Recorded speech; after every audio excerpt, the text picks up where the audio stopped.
Fluent Podcasts, podcasts he never had before. Hey everyone, welcome back to another episode of the Fluent Podcast, where we help you learn English through real-life conversations and practical examples. I'm Chad, and with me, as always, is Sarah. Hi everyone, I'm so glad you're here. Today's topic is something everyone can relate to, going to the pharmacy. Whether you're traveling abroad or living in an English-speaking country, knowing how to talk about medicine and prescriptions is essential. Absolutely. You never know when you'll need to visit a drugstore, and if you don't know the right words, it can be a little stressful. But don't worry, by the end of this episode, you'll feel confident speaking about medicine in English. That's right. And to make it even better, we're going to break down some really useful vocabulary and expressions step by step. We'll look at words like prescription, capsule, tablet, overdose, and eye drops, plus a couple of friendly English expressions like be sure not to and hang on. Perfect lineup. Let's start with the first word, prescription. This one is super common when you visit the pharmacy. So, Sarah, how would you define it for our listeners? Well, a prescription is basically a note written by your doctor that says what medicine you need and how much of it to take. It's like your permission slip for certain drugs. Some medicines are too strong or potentially dangerous to buy without a doctor's supervision, so you need this note to get them. Exactly. And it's not just a note, it's a legal document. In countries like the United States, pharmacies are very strict about this. You can't buy certain medicines unless you show your prescription. Right, and that often surprises people who come from countries where you can buy most medicine freely. For example, in many places, antibiotics are sold without a prescription, but in the US, that's not allowed. You must show your doctor's note at the pharmacy counter. Yeah, and it can be stressful if you lose it. Imagine someone losing their prescription and not remembering what medicine they needed to buy. That's why it's always a good idea to keep a copy or photo of it on your phone. That's a great tip. And while we're on this topic, it's also important to know the difference between prescription medicine and OTC medicine. OTC stands for over-the-counter. Over-the-counter medicine means you can buy it without a prescription. For instance, if you have a headache, you can just go to the pharmacy and buy aspirin or ibuprofen. Those are considered OTC drugs. Yes, but medicines like Prozac or antibiotics are prescription only. The pharmacist can't give them to you unless a doctor has approved it. This system helps protect people from taking powerful medication incorrectly. True, because even something simple like aspirin can be dangerous in large amounts. People sometimes forget that even OTC drugs can cause serious harm if they're not used properly. Exactly. Speaking of forms of medicine, let's move to our next pair of important words, capsule and tablet. These two often confuse English learners, so let's make the difference clear. Good idea. A capsule is usually a small tube-shaped pill with medicine inside. The outer part is made of a soft plastic or gelatin shell that dissolves in your stomach. It's smooth, easy to swallow, and usually hides any bad taste. On the other hand, a tablet is a hard, round, or oval-shaped piece of medicine. It's flat, solid, and sometimes a bit chalky in texture. Some tablets even have a line in the middle, so you can break them in half for a smaller dose. Right, and the choice between capsules and tablets often depends on personal preference.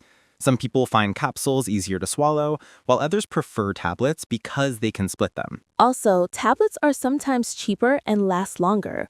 But if you've ever struggled to swallow a big tablet, you know how tough it can be. That's why many medicines come in capsule form, smoother and easier to take. You know, this reminds me of an important point about dosage. For example, a child might be told to take only half a tablet of cold medicine. So it's really important to pay attention to instructions. Definitely. And speaking of taking too much, that leads us to our next keyword, overdose. This is something everyone should understand clearly. Yes, to overdose means to take too much of a medicine or drug, more than what the doctor recommends. It can make you seriously sick, and in extreme cases, it can even cause death. It's a very serious issue. We often hear about celebrities or even regular people accidentally overdosing on medication, and sometimes it's not even intentional. For instance, someone might forget they already took their pills and take more by mistake. Exactly. That's why pharmacists always remind you to follow your doctor's directions carefully.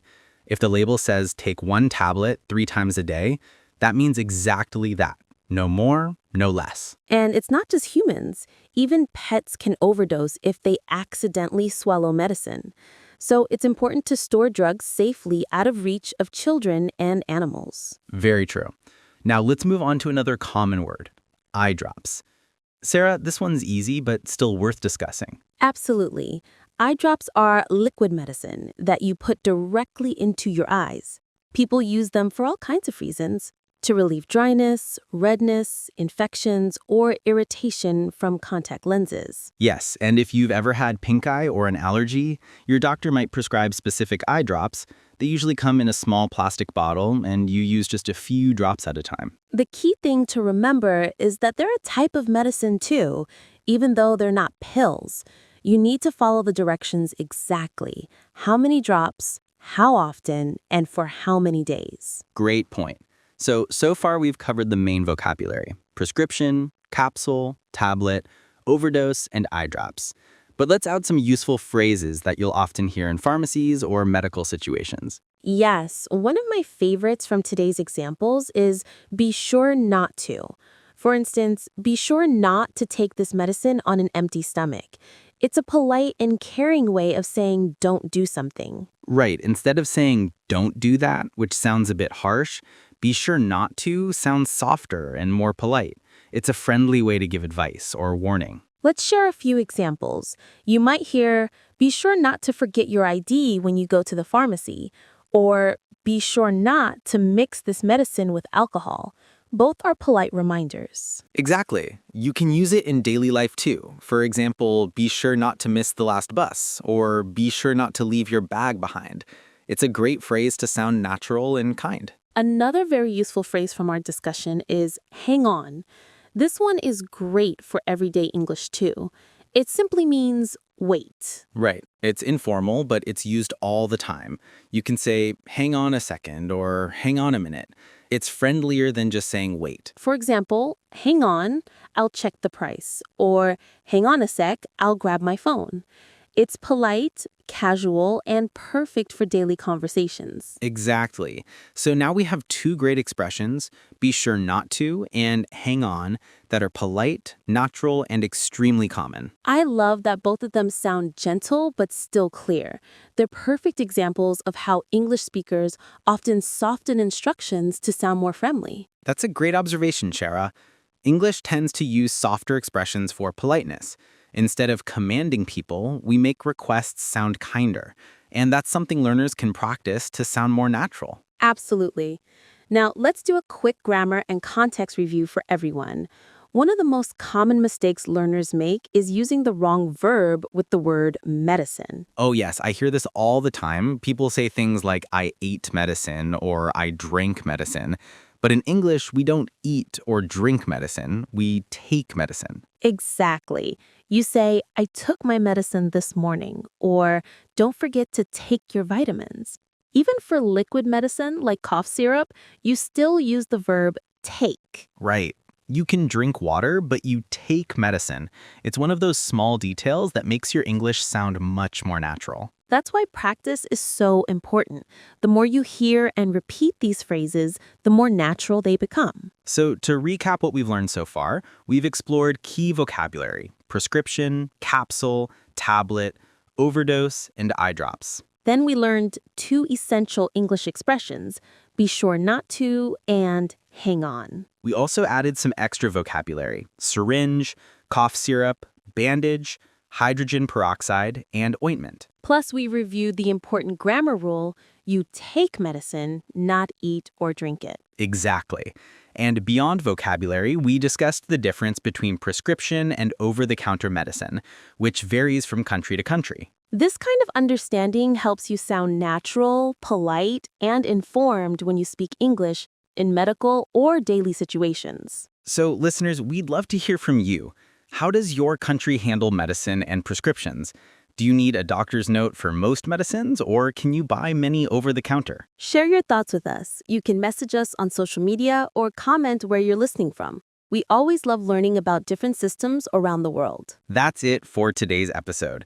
Remember, every time you listen, you're one step closer to fluency. Keep practicing, keep learning, and be sure not to skip your next episode. Nicely said, Chad. Thanks for tuning in to the Fluent Podcast, everyone.